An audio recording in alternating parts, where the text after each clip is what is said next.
I apologize to all you night owls that are suddenly having the handicap, the addiction to needing to be read to sleep. My kids used to say, "Readle me, Daddy, readle me." Should have kept it up, you know. All right, chapter 74. We got 74. For those of you who don't have the book in front of you and aren't running ahead, chapter 74 and 75 and epilogue. All right. Mark was running late. He'd gone to bed just before dawn, and Jess had let him sleep until the last moment. His hip hurt, and it was slowing him down. He got dressed, choked down some Advil and a couple bites of eggs, and hurried to check on David and Mike. David was up and complaining he was hungry, which was a good sign. Mike was still unconscious, but alive. Lisa, who'd stayed with him all night, told Mark it was still touch and go. Mark chatted with his son for a few minutes before he had to leave for the debate. As he limped home, he thought about the events of the day before. Telling Sam about Alex had not been easy. Not surprisingly, she hadn't taken it well, and neither had Alex's parents. It seemed everyone had lost a family member or close friend in the battles yesterday. Greg and the rapid response team had swung back by at 3:30 in the morning to say they could find neither hide nor hair of the gang John had made the deal with. Mark had a feeling that somehow they hadn't seen the last of that group. Jim, Gunny, Ralph, Manny, and Mark's dad were waiting for Mark when he got home. They pulled John, who'd been fed and cleaned up some, out of the shed and loaded him in the back of the truck.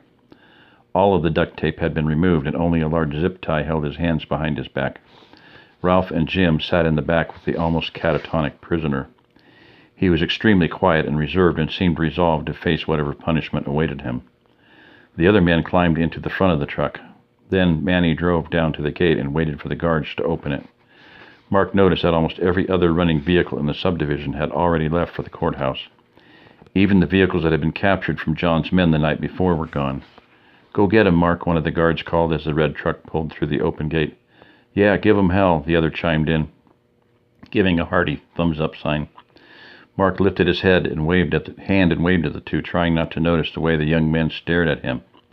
The trip to Floresville seemed to go quickly since Mark was concentrating on what he'd say when he turned John over to Barney in front of the crowd. He hoped to put the interim sheriff on the spot enough to swing the vote to Rob's favor.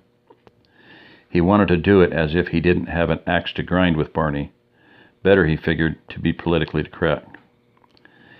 They had to drive several blocks past the courthouse as all of the closer parking spaces were taken up by an eclectic array of conveyances.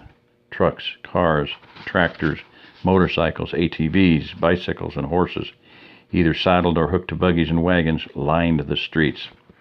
It looked as if some mad scientist's time travel experiment had mixed the past, present, and bizarre into one era. Manny found a spot 3 or 4 blocks away and parked the truck. The men unloaded and walked as quickly as possible toward the debate that had already started. Mark estimated they were about 20 minutes late. His hips seemed to loosen up some as they walked, and he was still deep in thought about how he could make Barney look bad. When they got to the crowd, it was much bigger than anyone had imagined. They stood in the back. Microphones had been rigged so the public address system on several of the squad cars could be used to amplify the voices of the debaters. Mark snapped out of his fog and focused on what Barney was saying. "We should take complete advantage of whatever help FEMA or any other agency can give us. FEMA will provide food and safe drinking water to anyone who needs it in the county. I don't know how any rational person could turn down this offer. By bringing FEMA in, we can free up sheriff's office personnel to work on other problems. Let's face it, until this crisis is over, we can use whatever help we can get." There was some light applause for Barney's statement. 30-second rebuttal, Mr. Bowers? The moderator asked.